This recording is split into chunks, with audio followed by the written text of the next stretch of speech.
Voyant sa mère et près d'elle le disciple qu'il aimait, Jésus dit à sa mère, « Femme, voici ton fils ». Puis il dit aux disciples, « Voici ta mère ». Et à partir de cette heure-là, le disciple l'a pris chez lui. Dans l'évangile de Jean, la mère de Jésus n'apparaît qu'en 2 endroits. Au tout début, vous vous rappelez, à Cana, aux noces de Cana. Et puis là, au pied de la croix. Comme si, à Cana, ce qui était annoncé, ce qui était commencé, pouvait être accompli maintenant à la croix. Et d'ailleurs, comme un petit détail de vocabulaire, dans les 2 textes, il est question de l'heure. À Cana, Jésus dit à Marie, « Mon heure n'est pas encore venue ». Et là, quand il a demandé aux disciples de la prendre chez lui, il les dit, à partir de cette heure-là, le disciple l'a pris chez lui. Marie est là, veillant sur le berceau du ministère public de son Fils et veillant sur le berceau du ministère de l'Église. Le pape Jean XXIII avait choisi comme jour d'ouverture du Concile Vatican II le 11 octobre, cette date qui était dans le missel d'avant 1969, celle où on fêtait Marie, Mère de Dieu, la maternité divine de Marie que maintenant nous célébrons au 1er janvier. Et j'ai vu un signe, cher Olivier, dans le fait que ce rassemblement est placé lui aussi sous le vocable de Marie, Marie, Mère de l'Église, cette expression pour laquelle Paul VI s'était tellement battu pendant le Concile et que le pape François a mis à l'honneur. Oui, il y a un lien très étroit entre Marie et ce que vit notre Église. Il y a Marie. Évidemment, il y a aussi aujourd'hui Saint Benoît-Joseph Labre. C'est toujours Jean XXIII qui avait choisi, le 8 ou 9 mars 1960, de décerner à cette église, Santa Maria e Monti, un titre cardinalis. C'est lui qui l'a décidé, Jean XXIII, en 1960. Et quel n'a pas été mon bonheur, lorsque je fus créé cardinal, que le pape François m'attribue ce titre, cette petite église. À vrai dire, je ne savais pas ce que je viens de vous dire, je l'ai découvert après. Mais la figure de Benoît-Joseph Labre, ce qu'on a déjà dit de lui ce matin, ce qui s'est dit tout à l'heure à travers le beau spectacle qu'il nous a été donné, fait de lui quelqu'un qui est d'une extrême actualité. Un homme qui a cherché toute sa vie quelle était sa vocation, dans tel monastère, puis dans tel autre, mais on ne pouvait pas le prendre parce qu'il était trop jeune, parce que ceci, parce que cela. Et finalement, il aura découvert, mais à la fin, que sa vocation à lui, ça avait été d'en chercher une, c'est-à-dire une itinérance, mais une itinérance où s'était forgé dans son cœur une grande proximité avec le Christ, une grande disponibilité à l'Esprit Saint. Nous aussi, nous le savons, notre vocation, nous ne la comprendrons qu'à la fin, lorsque, comme dit l'Apocalypse, passés sur l'autre rive, nous recevrons le caillou blanc sur lequel est écrit le nom que ne connaît que celui qui le reçoit. La vocation, c'est notre histoire avec le Seigneur. Les états de vie, nous les choisissons et nous faisons comme nous pouvons pour les vivre au mieux. Mais la vocation, c'est encore autre chose. Et Benoît-Joseph Labre, qui a cherché, dans la paix, à vivre avec le Seigneur, nous ouvre, nous montre le chemin de cette acceptation de ce que le Seigneur veut faire avec nous, par-delà tous les petits choix que nous pouvons poser. Oui, il est d'une très grande actualité aujourd'hui, et bien sûr, les migrants, les sans-abri, les personnes en difficulté, tous ceux qui n'ont pas de pierre où reposer la tête. Et vous en savez quelque chose ici, dans ce diocèse. Alors j'ai remarqué aussi que chez vous, les choses vont souvent par 3. Vous avez 3 cathédrales, une à Arras, une à Boulogne et une à Saint-Omer. Vous avez maintenant Benoît-Joseph Labre avec ses 3 cœurs en un. Le cœur de feu, le cœur de chair, le cœur de bronze. Vous avez aussi 3 axes dans la lettre pastorale d'Olivier. La fraternité, l'Eucharistie, la mission. Je me suis dit tout à l'heure, bientôt, peut-être que vous aurez un autre copatron ou une copatronne pour que vous y en ayez 3. On verra ça plus tard. Alors je me suis dit, dans la lancée, il te faut leur donner 3 conseils. Ce sont 3 petits conseils, à la fois pour ceux qui vont être confirmés et puis pour nous tous. Le premier, ce sont 3 attitudes pour essayer de vivre un peu mieux en chrétien. La première attitude, c'est l'humilité. Ce matin, votre évêque nous a dit « L'humilité ne doit pas être l'alibi de la médiocrité ». Et il a raison. L'humilité naît de l'attachement au Christ. On vient de le souligner avec saint Benoît-Joseph Labre. L'humilité, c'est ce qui nous est demandé pour laisser en nous toute la place au Christ. Un disciple de Charles de Foucault qui s'appelait Albert Périguer, qui était de Bordeaux mais qui a vécu beaucoup au Maroc, disait une fois dans une méditation, il disait « Oh Seigneur, il y a beaucoup de gens qui parlent de toi, mais il n'y en a pas beaucoup qui te montrent. » L'humilité, c'est montrer le Christ par le témoignage de notre vie. Je me souviens de ce que nous a dit Victoire ce matin, que ceux qui me regardent ne me voient plus, mais découvrent ta présence, Seigneur. Je l'avais noté pour ne pas avoir besoin de regarder mon bras. Que ceux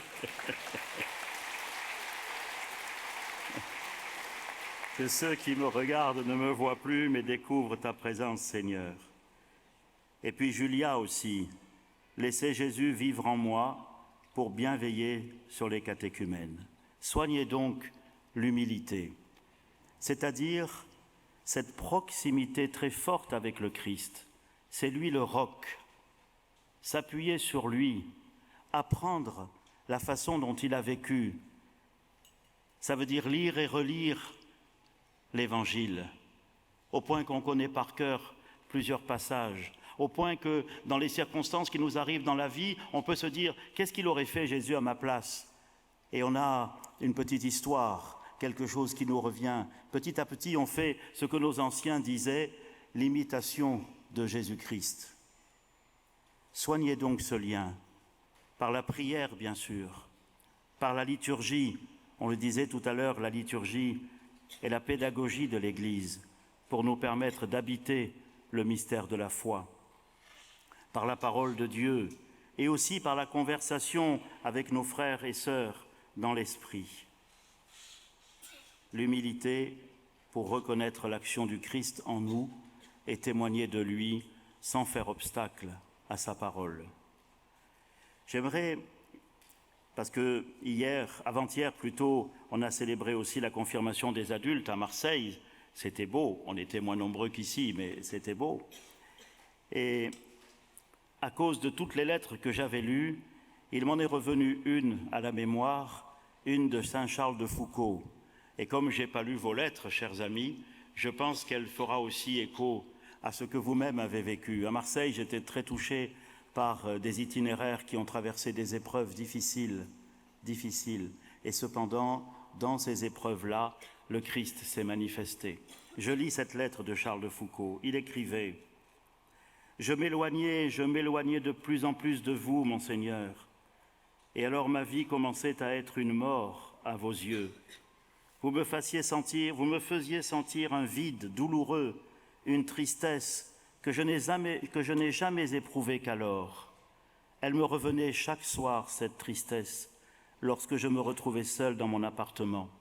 Elle me tenait muet et accablé pendant ce qu'on appelle les fêtes. Oh, je les organisais, mais le moment venu, je les passais dans un mutisme, un dégoût, un ennui infini. Vous me donniez cette inquiétude vague d'une conscience mauvaise, mais qui, tout endormie qu'elle est, n'est pas tout à fait morte. Je n'ai jamais senti cette tristesse, ce malaise, cette inquiétude qu'alors. Mon Dieu, maintenant je sais que c'était un don de vous, comme j'étais loin de m'en douter. Vous aviez la main sur moi, et moi, je la sentais si peu. Que vous êtes bon, ô mon Dieu. L'humilité. Le deuxième conseil, la deuxième attitude, c'est la proximité.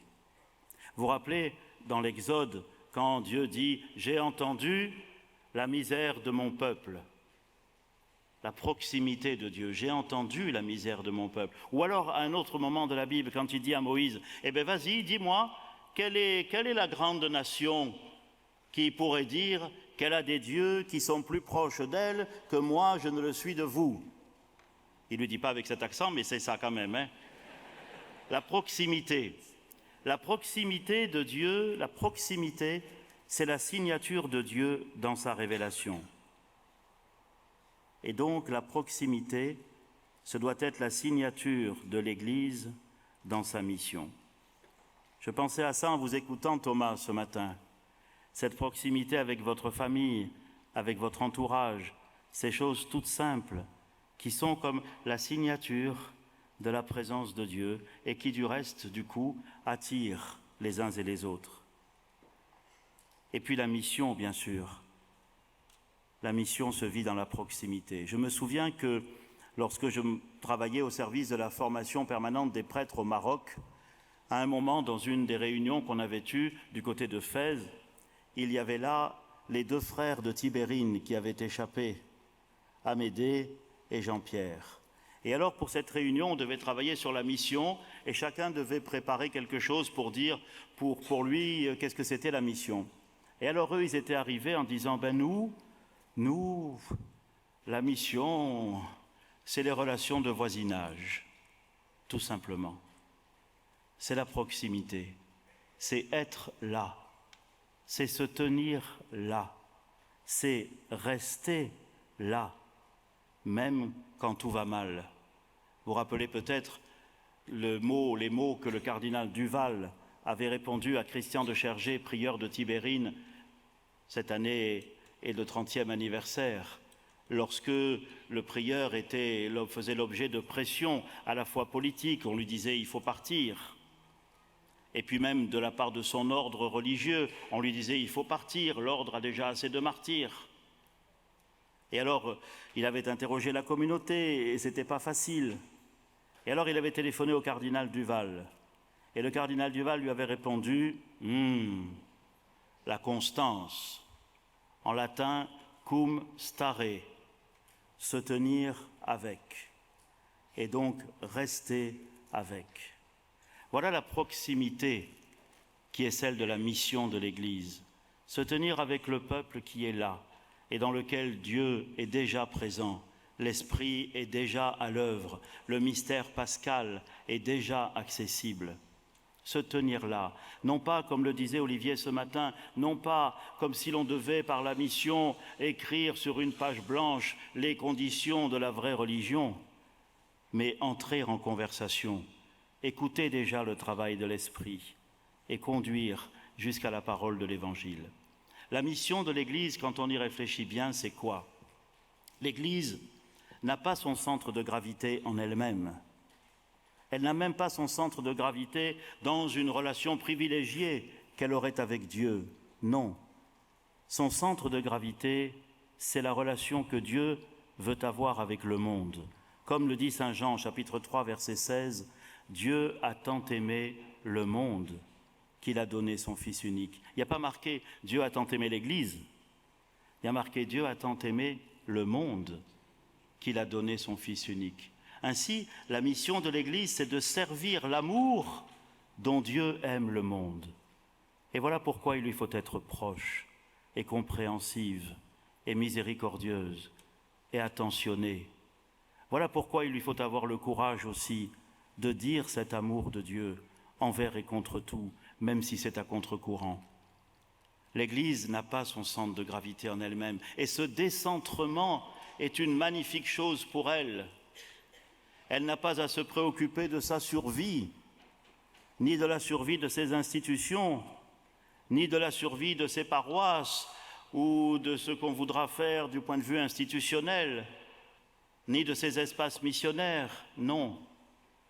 Elle est simplement préoccupée de servir l'amour dont Dieu aime le monde. C'est pour ça que je trouve très important de mettre en valeur les fraternités de chrétiens.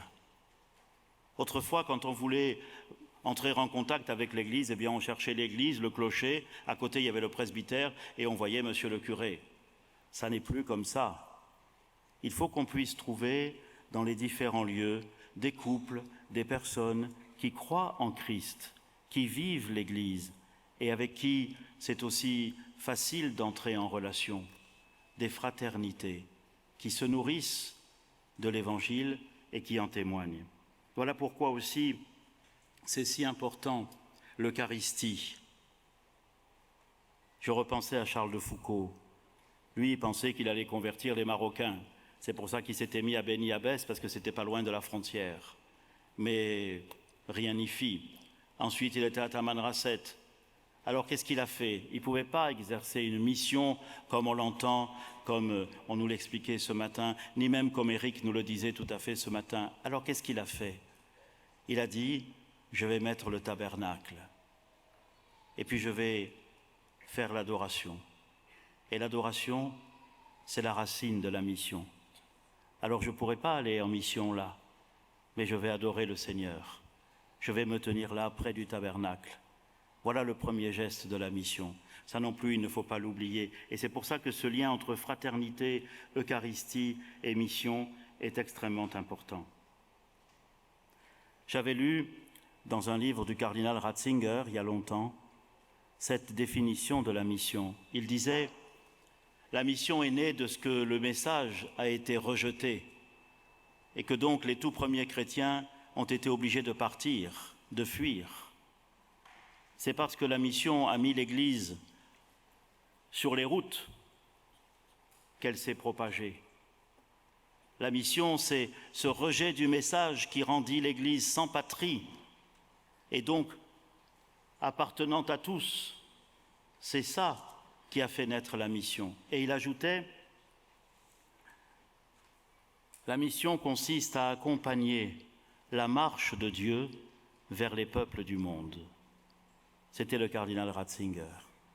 La mission consiste à accompagner la marche de Dieu vers les peuples du monde. Ici, vous avez l'un des plus grands marcheurs et missionnaires en la personne de Benoît-Joseph Labre, accompagner la marche de Dieu vers les peuples du monde.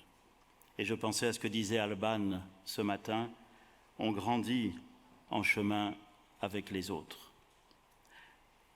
L'humilité, la proximité, et le troisième conseil, la troisième attitude, c'est la liberté. Saint Anselme de Canterbury, et je sais que vous avez aussi des liens avec l'Angleterre, Saint Anselme de Canterbury écrivait un jour « Le Christ n'aime rien tant en ce monde que la liberté de son Église. » C'est très important aujourd'hui. Nous sommes ballottés par toutes sortes de choses. Le droit international n'existe presque plus. La force a pris la place du droit. Les structures institutionnelles sont toutes bafouées ou affaiblies.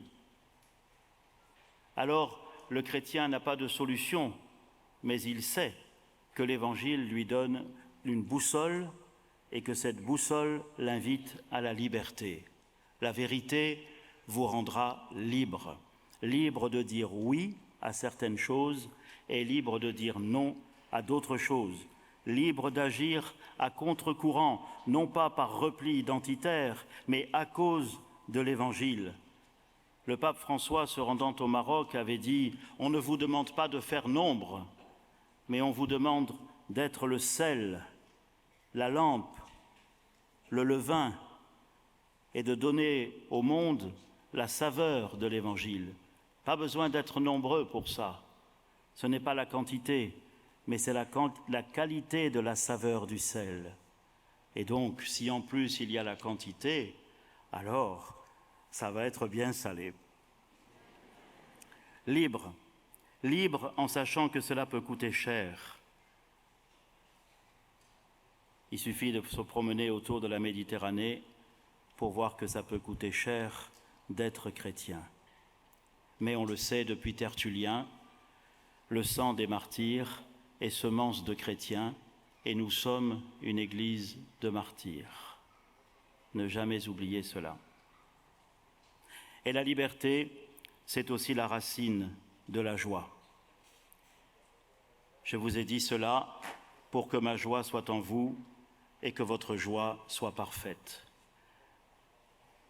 Marie, que nous fêtons aujourd'hui, résume à elle seule ces trois attitudes, l'humilité, la proximité et la liberté.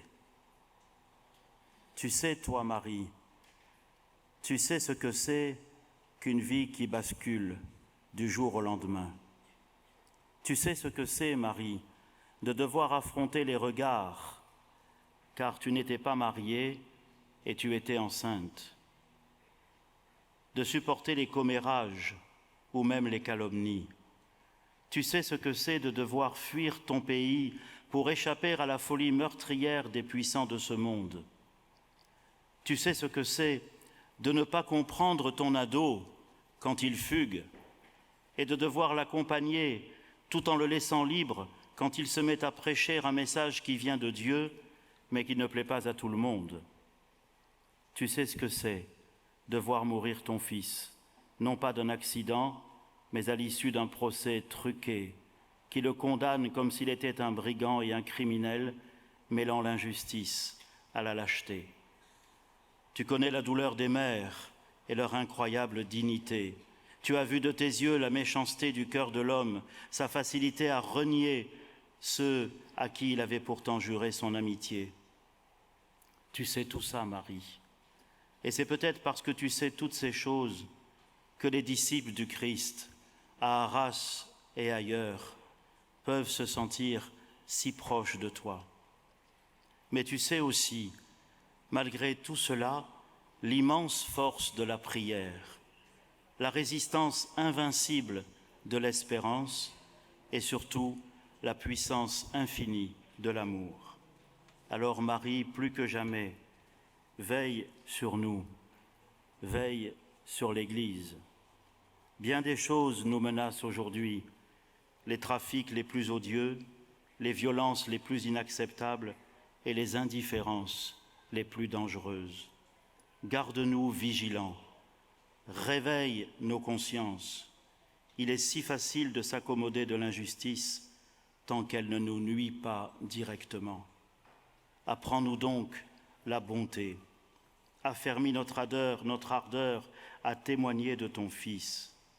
Et Marie, en ce grand jour de joie aujourd'hui, laisse-nous simplement te dire combien toi, la mère de l'Église, combien nous t'aimons. Amen.